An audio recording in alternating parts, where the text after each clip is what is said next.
Hello students, welcome back to my channel. Today we will proceed with another topic, that is control and coordination. As you know already, human beings, they are the multicellular organisms, and all multicellular organisms, they have the complex body structure. Even the small things, speaking, walking, running, there also we need coordination, and this coordination was supposed to be done in our body. The two systems are responsible for it, that is nervous system and endocrine gland system. First we go to the nervous system. Besides that, our body also responds to the external environment. The response to the external environment, that is called irritability. Under this irritability, we respond to the external environment. Besides, our body also coordinates or accommodates our body to the various situations that we face in our daily life. Now, these situations are felt that basically first nervous system. Nervous system, the basic structure which are revealed here, जो nervous system जो किसका बना होता है, nerves का बना होता है. नर्व्स किससे बनती हैं? न्यूरॉन से बनती. A group bundle of neurons bounded by a bundle shape, then it is called a nerve. What is nerve? That is the neurons, various neurons running. As you see here, the neurons running here, and they were covered by a bundle shape. Now this bundle shape, then it is called as nerve.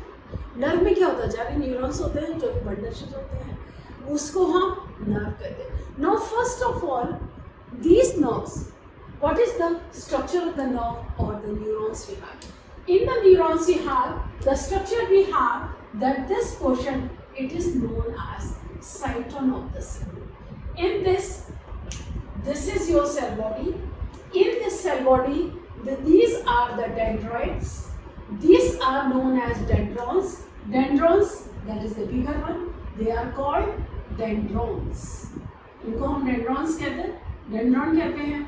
और इससे जो final branches निकलती हैं उन्हें हम dendrites कहते हैं.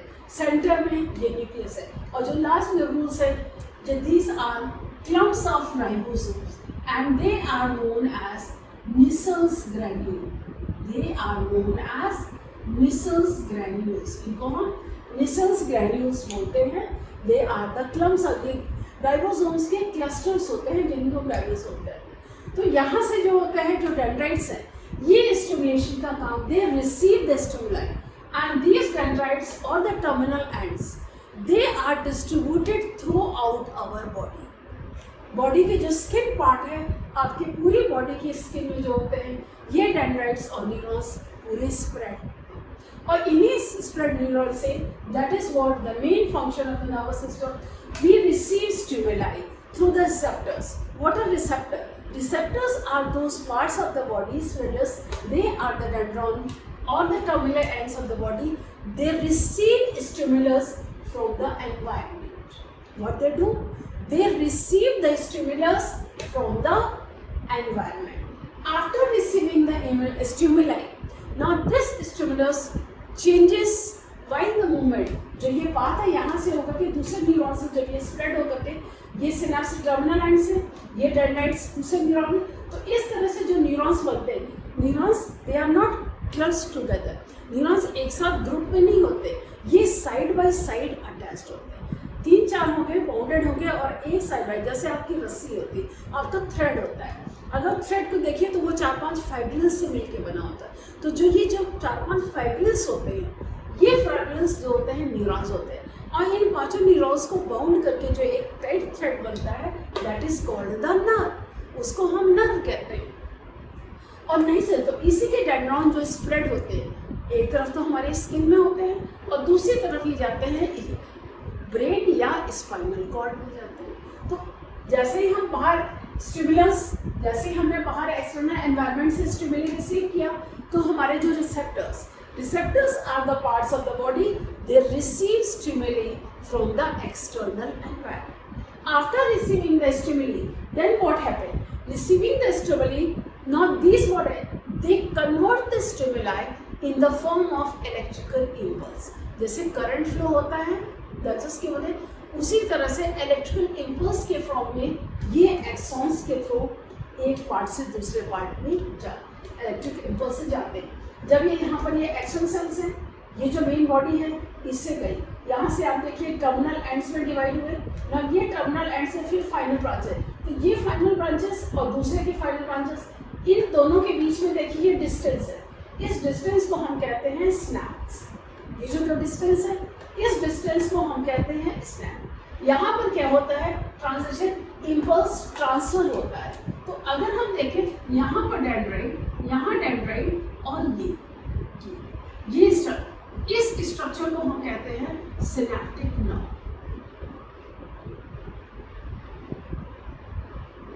और ये स्पेस जो होता है, ये स्पेस कहलाता है सिनेप्स। इसको हम सिनेप्स बोलते हैं, मैंने ये डेवलप किया। That is that through which they are transferred from one cell to the other. See, ये डेंड्राइट्स हैं, ये डेंड्रॉन है, एक्सेल है। इसकी आउटर वॉल पे होती है, जो होती है वो उसे क्या कहते हैं, माइलिन शीट। माइलिन शीट एक एक्ट्स एज एन इंसुलेटर, जिससे कि जो शॉर्ट सर्किटिंग ना हो, जो नर्व्स इम्पल्स में जैसे 4-5 न्यूरॉन्स हैं, कोई ज़रूरी नहीं है, कभी कभी क्या होता है 4-5 न्यूरॉन से अलग अलग सिग्नल्स एक साथ जाते हैं, तो वो आपस में एक दूसरे से टकराए ना, तो ये माइलिन शीट से कवर्ड होते हैं। तो जिनके न्यूरॉन आपके डर होते हैं, जैसे ये है, तो इसके अंदर ये अलग होता है, सेल्स होते हैं, और ये बाउंडेड बाय ये शीट। तो इससे अलग अलग मैसेजेस भी अलग अलग पार्ट ऑफ बॉडी में स्किन से जा सकते हैं। Detail that is studied in high class, how does it happens. उसके बाद जो इम्पल्स में चेंज है, the process by which this convert stimuli in the form of electrical impulse, that process is known as transduction. What is transduction? Transduction is the process by which stimulus changes into the form of electrical impulse. This process, जब electrical impulse में change हो गया, तब ये transfer होता है। After passing, what happens? Now these stimuli they reaches to the effectors.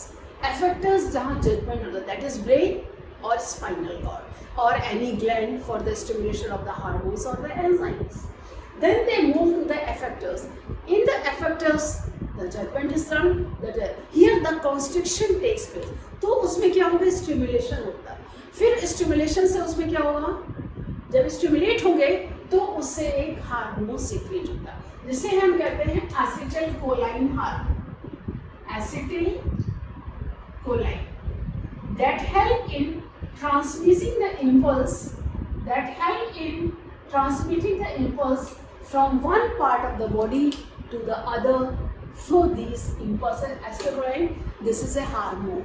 This acetylcholine hormone is secreted by the gland pituitary, and then from there again the impulse goes back to the response with it. जैसे कि मान लीजिए कोई गर्म चीज़ आपने पकड़ी और पकड़ के आपने तुरंत हाथ पीछे किया, तो जो पकड़ी तो उतनी स्टिमुलाई, और उतनी जब तक हाथ आपने तुरंत भी, even a parts of second you remove your hand, तो that is what the response occurs for the heat. या अचानक से तेज लाइट आती है तो आंखें बंद कर लेते हैं, ब्लिंकिंग ऑफ आईज, तो दैट इज द रिस्पॉन्स अकर।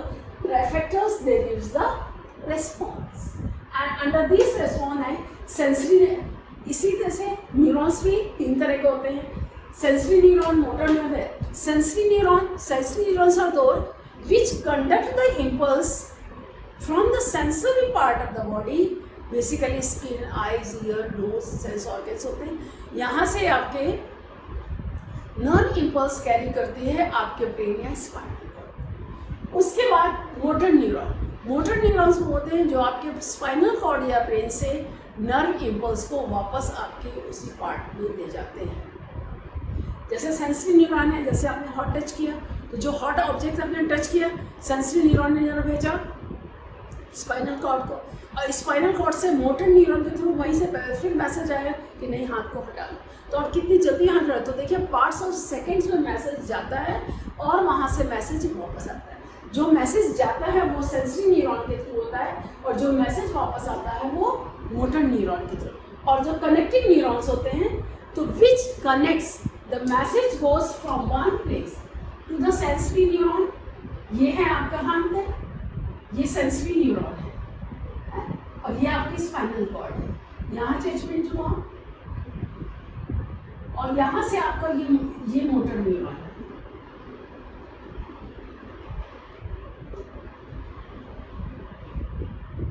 और यहाँ से मैसेज आया और ये जो पॉइंट्स हैं इसके बीच में जो कनेक्टिंग है ये कनेक्टिंग न्यूरॉन है और ये आपका एफेक्टर, ये रिसेप्टर